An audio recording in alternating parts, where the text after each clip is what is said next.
मेरी seniority ADG rank की है। तो यहाँ पे अगर सरकार ने, उत्तर प्रदेश सरकार के द्वारा एक इस स्तर के अधिकारी को लगाया गया है, जिसका पहला बैच माननीय मुख्यमंत्री जी के द्वारा अपने घर पे बुलाया करके हमारे यहाँ जिसका एडमिशन हो गया उसे ये चिंता नहीं करनी है कि उसका प्लेसमेंट हो गया नहीं होगा। प्लेस जो हमारे हॉस्टल्स हैं, उनके साथ साथ जो हमारे मैस हैं वो बिल्कुल एकदम हाई एंड मैस हैं। उसमें आईपीएस ऑफिसर्स इतने सीनियर लेवल के एडीजी रैंक से लेकर के और विभिन्न पदों के लोग आएंगे। वो बच्चों के साथ वहाँ इनवाइटेड स्पीकर्स को बुलवाते हैं। उनमें हमारे ऑनरेबल हाई कोर्ट जजेस हैं और बहुत सारे आईएएस ऑफिसर, बहुत सारे IPS officer, PCS, PPS, income tax, और लेबोरेटरी हमारे पास वर्ल्ड क्लास लेबोरेटरी है। बहुत ही सुंदर बिल्डिंग, भव्य बिल्डिंग बनाई गई है।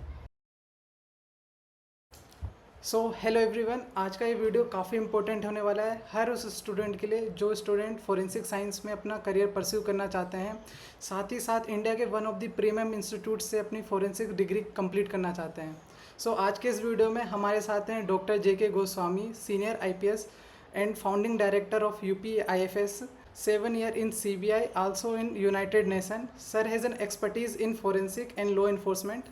साथ ही साथ सर काफ़ी एक्टिव हैं स्टूडेंट से इंटरेक्शन में। सर का खुद का एक यूट्यूब चैनल है जिसका लिंक मैं आपको डिस्क्रिप्शन में दे दूंगा। आज के इस वीडियो में हम डिस्कस करने वाले हैं यूपीएसआईएफएस कॉलेज के बारे में and future scope of forensic in India.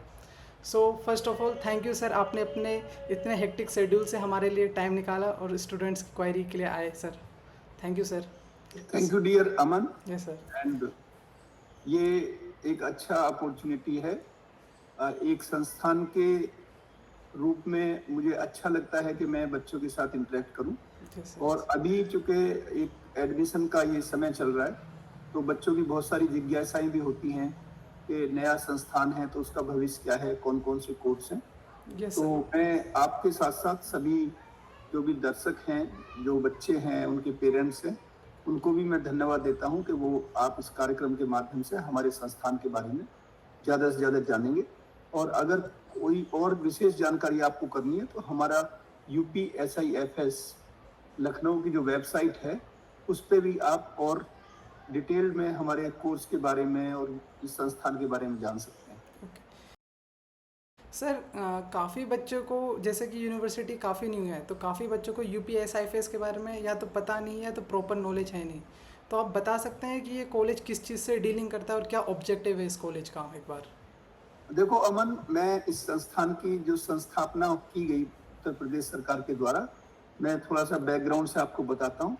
इस संस्थान की नींव 1 अगस्त 2021 को भारतवर्ष के माननीय गृह मंत्री श्री अमित शाह जी के द्वारा की गई थी।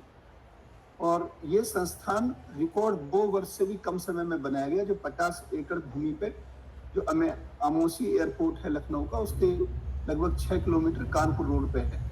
यस। और इसका बहुत ही सुंदर बिल्डिंग, भव्य बिल्डिंग बनाई गई है।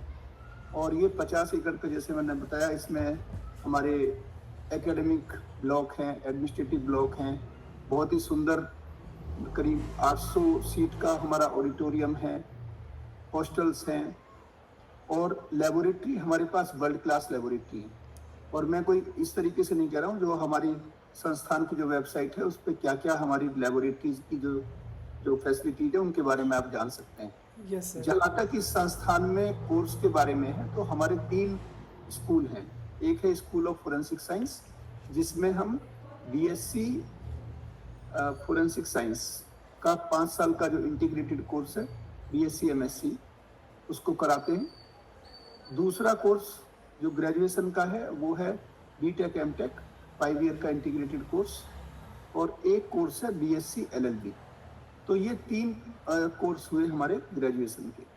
और जो पोस्ट ग्रेजुएशन में हमारे कोर्स हैं वो फोरेंसिक साइंस में एमएससी है। दूसरा लीगल स्टडीज का जो स्कूल है उसमें हमारे पास 2 एलएलएम के कोर्स हैं, एक है साइबर लॉ में और दूसरा है क्रिमिनल लॉ में। और अब की बार हम एमटेक में भी एडमिशन कराने के लिए हमने आवेदन मांगे गए हैं। तो ये पूरी व्यवस्था है हमारे इस संस्थान के कोर्सेज के बारे में। और मैं यहाँ का फाउंडिंग निदेशक हूँ।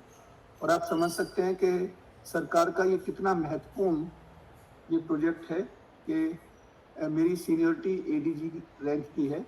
तो यहाँ पे अगर सरकार ने, उत्तर प्रदेश सरकार के द्वारा एक इस स्तर के अधिकारी को लगाया गया है, तो आप खुद समझ सकते हैं कि सरकार की, हमारे जो माननीय मुख्यमंत्री जी श्री योगी आदित्यनाथ जी हैं, उनकी इस संस्थान के प्रति कितनी यस सर। उनकी प्रायोरिटी है और कितना उनको इससे लगाव है। Yes sir, yes sir.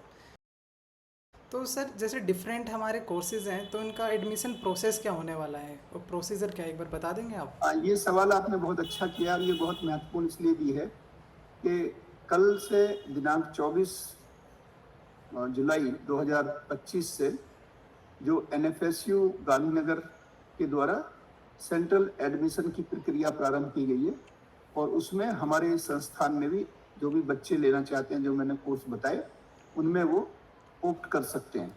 ठीक है।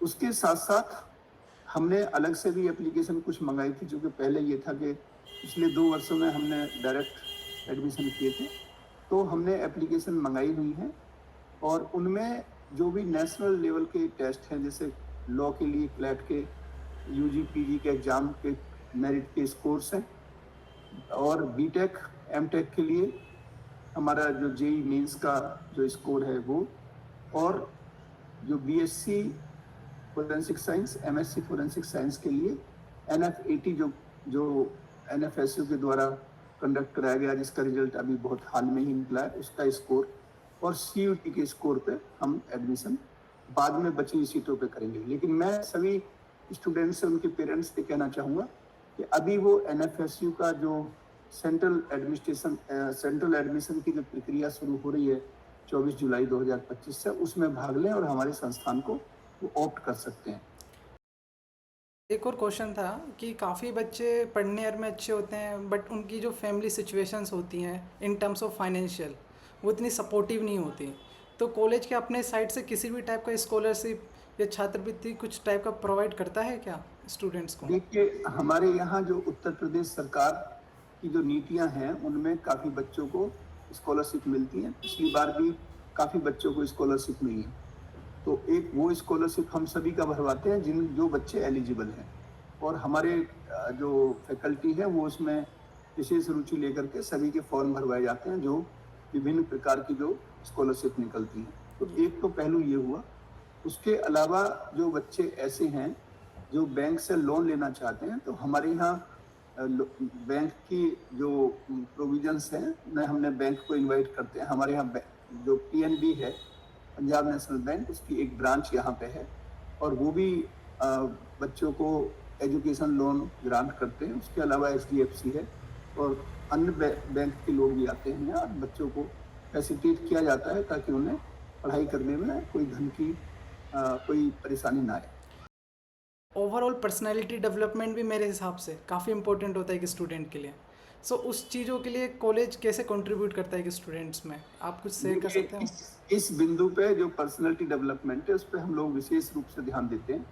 एक तो आपको जैसे मैंने बताया कि यहाँ पे बहुत कम संस्थानों में ये व्यवस्थाएं होंगी कि हम बहुत सारे इनवाइटेड स्पीकर्स को बुलवाते हैं। उनमें हमारे ऑनरेबल हाई कोर्ट जजेज हैं, और बहुत सारे IAS ऑफिसर, बहुत सारे IPS officer, PCS, PPS, income tax, और विभिन्न क्षेत्रों के जो सक्सेसफुल लोग हैं, और न केवल भारतवर्ष के बल्कि विदेशों से भी हमारे यहाँ नियमित रूप से आते हैं। यस सर, और यस। तो जब बच्चे उनसे इंटरेक्ट करते हैं फॉर्मली इनफॉर्मली, तो बहुत सारी चीज़ें उनसे सीखते हैं। उसके अलावा जो हमारे और भी कुछ वोकेशनल भी हम कोर्सेज ऐसे कराते हैं जिससे उनकी इंग्लिश स्पीकिंग बेहतर हो, उनके एटिकेट्स, उनके जो मतलब जो कैसे वो इंटरेक्ट करें। साथ ही साथ जितने भी अभी हमारे कार्यक्रम हुए हैं, बहुत बच्चों ने देखे भी होंगे। हमारा सबसे पहला कार्यक्रम हमने जब बिल्कुल स्टार्ट किया था 16 अगस्त 2023 को, तो वो कार्यक्रम माननीय मुख्यमंत्री जी के घर पे हुआ था। आप यकीन मानेंगे कि किसी भी माननीय मुख्यमंत्री जी के द्वारा कभी भी कोई ऐसा कोर्स आज तक नहीं हुआ होगा, या कोई ऐसा संस्थान नहीं होगा जिसका पहला बैच माननीय मुख्यमंत्री जी के द्वारा अपने घर पे बुलाया करके वो प्रारंभ कराया गया। मेरे ख्याल से ये अभी तक, मैं ये अंतिम तो नहीं कहूँगा, लेकिन ये पहला ऐसा इंस्टांस हो जिसमें हम लोग करीब, उस समय हमारे बच्चे 120 के 19 थे, 119, हम सारे थे, सारी फैकल्टी थी और करीब 155 के करीब लोग थे। 2.5 घंटे के करीब हम रहे।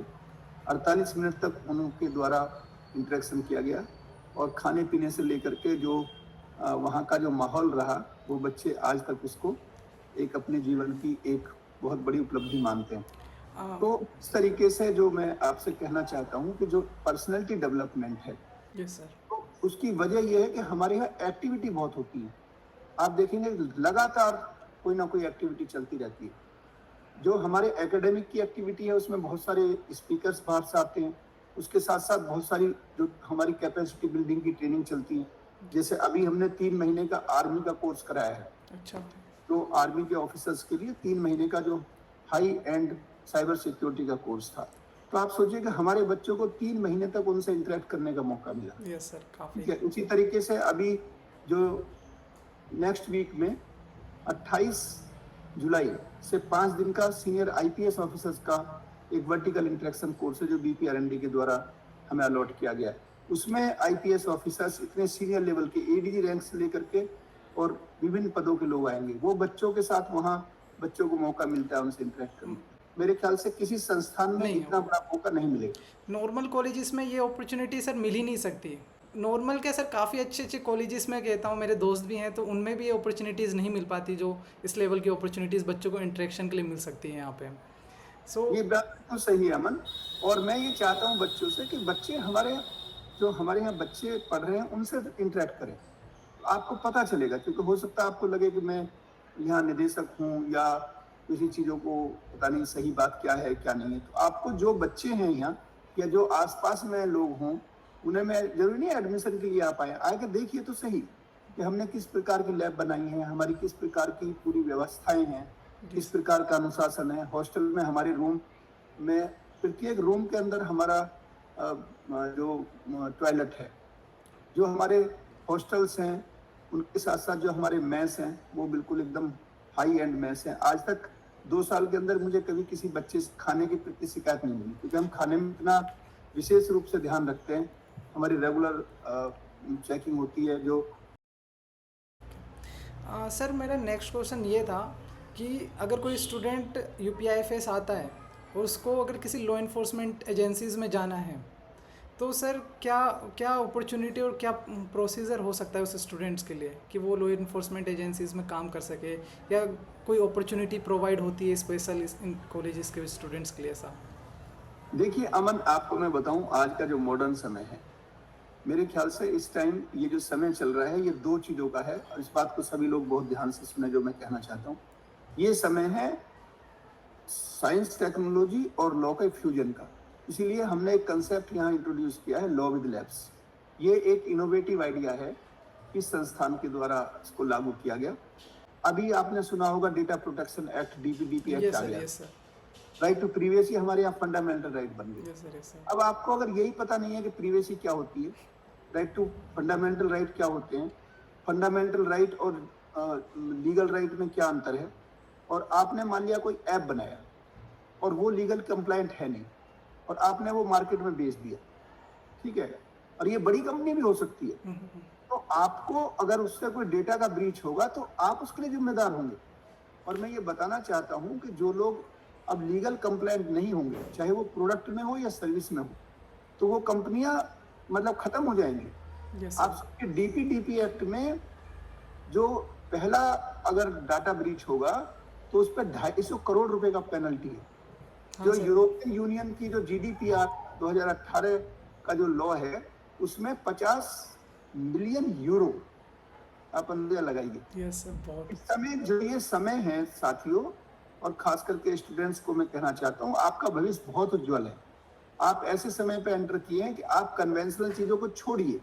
आपने फोरेंसिक साइंस का अगर पढ़ाई की है, आपने साइबर की पढ़ाई की है, तो आप जॉब करिए, मैं उसको मना नहीं करता हूँ, पर आपके लिए तो रास्ते इतने खुले हुए हैं। आपको मैं कहता हूँ कि आसमान आपकी सीमा नहीं है, आसमान से तो आपको शुरू करना है। सर एक और चीज़ आपसे पूछना था। सर अभी एक प्रोविज़न था, एक न्यू लॉज चेंज हुए हैं सर, आपको जैसे पता होगा बीएनएस और जो न्यू लॉज हुए हैं, तो वहाँ पे एक मेंशन है कि अब कहाँ जहाँ पे भी क्राइम होता है 7 ईयर्स उससे ज़्यादा का हो सकता है, तो वहाँ पे फोरेंसिक एक्सपर्ट्स का होना ज़रूरी है। सर आप इसके बारे में भी थोड़ा बताइए कि यहाँ से अपॉर्चुनिटी कितनी इंक्रीज हो सकती है बच्चों के लिए। अब सेक्शन का नंबर है सेक्शन 176(3) यस सर। भारतीय नागरिक सुरक्षा संहिता। बिल्कुल सही पकड़ा है आपने। तो यहाँ पे जो आप कहना चाह रहे हो अमन, वो ये है कि पहले मान लिया डीएनए का sample collection, fingerprint, digital evidence, ये पुलिस करे या ना करे कोई कंपलसरी नहीं था, उसके ऊपर कोई प्रेशर नहीं था कि आपको करना ही करना है। लेकिन जो ये 1 जुलाई 2023 से 2024 से जो नए कानून आए हैं 1 जुलाई से, उसमें अब सेक्शन 176(3) के अंतर्गत अब फोरेंसिक एविडेंस कलेक्ट करना कंपलसरी हो गया है। यानी कि अब फोरेंसिक एविडेंस कलेक्ट करने के लिए फोरेंसिक एक्सपर्ट को मौके पर जाना होगा, घटनास्थल पर जाना होगा। अब ये नहीं कि पुलिस वाले जो है वो जानते नहीं है या लापरवाही में कुछ एविडेंस कलेक्ट करने में, तो गवर्नमेंट ने ये इंश्योर किया है कि मौके पर फोरेंसिक एक्सपर्ट जाए ताकि एविडेंस को ठीक ढंग से कलेक्ट किया जा सके। तो अब आप सोचिए, सभी थानों पे कम से कम एक फोरेंसिक एक्सपर्ट जाएगा, उनको नौकरी मिलेगी, बहुत सारी लैब बनेगी, बहुत सारे और काम। पहले इतने सैंपल थे, लेकिन अब हर उस मामले में जिसमें 7 साल या उससे ज़्यादा सजा, कितने सारे सैंपल बढ़ जाएंगे, कितनी ज़्यादा संसाधन बढ़ेंगे, कितनी सारी नौकरियां निकलेंगी। तो सोचिए कि आप जो बच्चे अभी जो इस दौर में गुजर रहे हैं, उनके लिए भविष्य बहुत ही उज्ज्वल है। दूसरा, अभी जो लॉ के बच्चे हैं, जो फोरेंसिक साइंस के बच्चे हैं, उनको मुझे आपसे सबसे ये कहना है कि आप अब अपने ही क्षेत्र में सीमित मत रहिए, कूप मंडूक मत बनिए, एक्सपोजर पे ध्यान दीजिए। अब ये समय है इंटरडिसिप्लिनरी अप्रोच का। तो आप देखिए कि इस क्षेत्र में असीम रास्ते हैं, लेकिन आपकी अपनी एजुकेशन को केवल डिग्री तक सीमित नहीं करना है। एजुकेशन का मतलब है नॉलेज, लेकिन हम उसे डिग्री तक मान के चलते हैं कि बस डिग्री ले ली, हमारी एजुकेशन पूरी नहीं है। डिग्री तो केवल उसका एक माध्यम है, असली उद्देश्य होना चाहिए आपका नॉलेज गेन करना। Yes sir. सर मैं अब आपका ज़्यादा टाइम लूँगा नहीं, बट एक सर इम्पोर्टेंट जो सबसे क्वेश्चन होगा कि सर कॉलेज की जो अपॉर्चुनिटीज़ होती हैं in terms of placement and internship, sir उसके बारे में आप क्या कहेंगे? क्योंकि कॉलेज काफ़ी अभी न्यू भी है और काफ़ी कन्फ्यूज़न होता है बच्चों के लिए। है अमन, हमें कभी इस बात की चिंता नहीं है, क्योंकि हम ऐसा प्रोडक्ट, मैं हमेशा ये कहता हूँ कि हम लिमिटेड एडिशन प्रोड्यूस करते हैं। हम बहुत ज़्यादा संख्या में बच्चे नहीं लेते। हमारे यहाँ जिसका एडमिशन हो गया, उसे ये चिंता नहीं करनी है कि उसका कोई प्लेसमेंट हो गया नहीं होगा। प्लेसमेंट तो वहाँ नहीं होते जहाँ ज्ञान नहीं है। हमारे यहाँ कोई आपको ये टेंशन ही नहीं लेगी, क्योंकि हमारी जो एजुकेशन का जो स्तर है वो इतना हाई है, कैसे तो हो ही नहीं सकता कि हमारे बच्चों को ये कोई बाकी ये सामान्य बच्चे नहीं है हमारे यहाँ institute. Yes sir, yes sir. जैसे मैंने कहा ना कि लिमिटेड एडिशन प्रोड्यूस करते हैं हम। We produce leaders, not the commoners. Yes. हमारे यहाँ जो उद्देश्य है वो ये है कि हम एक्स्ट्रा ऑर्डिनरी प्रोडक्ट तैयार करें, और इसलिए हमारी सीट भी बहुत लिमिटेड है, और हम सीट बढ़ाएंगे भी नहीं बहुत आसानी से। हमें कोई सरकार का इंस्टीट्यूट है, कोई हमें पैसा कमाना इस संस्थान का कतई उद्देश्य नहीं है। सरकार इतना इस पे पैसा खर्च की है और कर रही है कि कोई इसमें ये नहीं है कि कोई हम इससे कोई पैसा कमाना किसी भी रूप में कोई। लेकिन हाँ, हम ये स्थापित करना चाहते हैं कि संस्थान कैसे चलाई जाए, कैसे नई चीज़ें, जैसे अभी हमने बहुत सारे एक्सपेरिमेंट किए हैं। इस साल हमने एक नया एक्सपेरिमेंट किया जिसमें हमने पूरे देश भर से करीब 40 इंटर्न्स बुलाए, अलग अलग फील्ड्स के। उनके साथ हमने इतनी मेहनत की कि आप जरा हमारा वो देखिए, जो हमारे प्लेटफॉर्म से सोशल मीडिया थे, लिंक्डइन, उन पर क्या लिखा है। कोई उन्होंने जबरदस्ती कोई नहीं लिखवा सकता, उन्होंने अपनी मन की बात लिखी कि किस तरीके से हमने उनको इतना एक्सपोजर दिया। जो हमारे यहाँ अभी आप 15 दिन के अंदर अगर आपका विजिट हो, या जो बच्चे एडमिशन लेंगे वो देखेंगे कि वर्ल्ड क्लास लेबोरेटरी बन रही है हमारे यहाँ डीएनए, वर्ल्ड क्लास में। आई मीन इट, मैं ऐसा नहीं बोल रहा हूँ आपसे।